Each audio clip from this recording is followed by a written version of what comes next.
tayo ng sinigang na bangus. Ihulog ko na ang sibuyas at kamatis. Takpan natin ito guys. Antayin natin nga kumulo at ilagay natin ang iba pang sangkap. Okay guys, kumukulo na yung ating sabaw sa ating gagamiting sinigang na bangus. Ihulog na natin ang sinigang mix. Dahan-dahan lang, baka umapaw.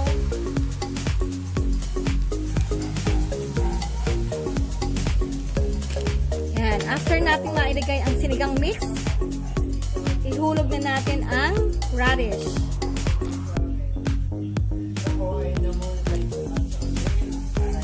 Gabi. And then guys, ito yung tangkay ng kangkong.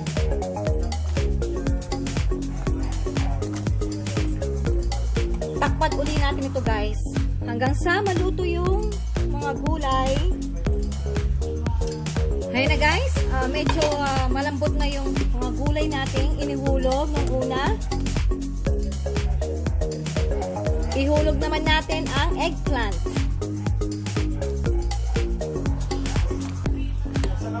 Then, lagyan natin ito ng patis na pangpalasa.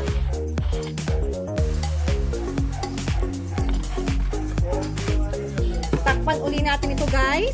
At mamaya-maya ihulog na natin ang bangus at kangkong na dahon.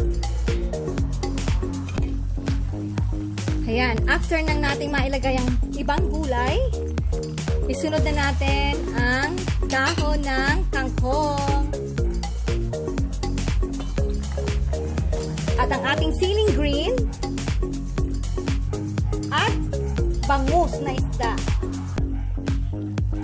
Kaya panghuli ko nilalagay yung bangus na isda kasi guys, para hindi siya madurog.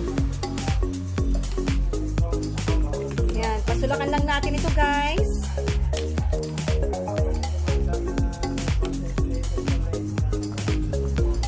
Ng mga 5 minutes, pasulakan lang natin at ito ay luto na.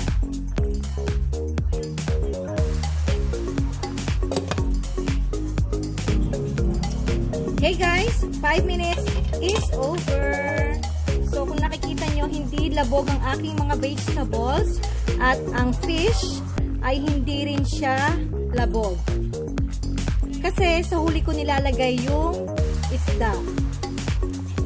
So guys, sinigang na bangus.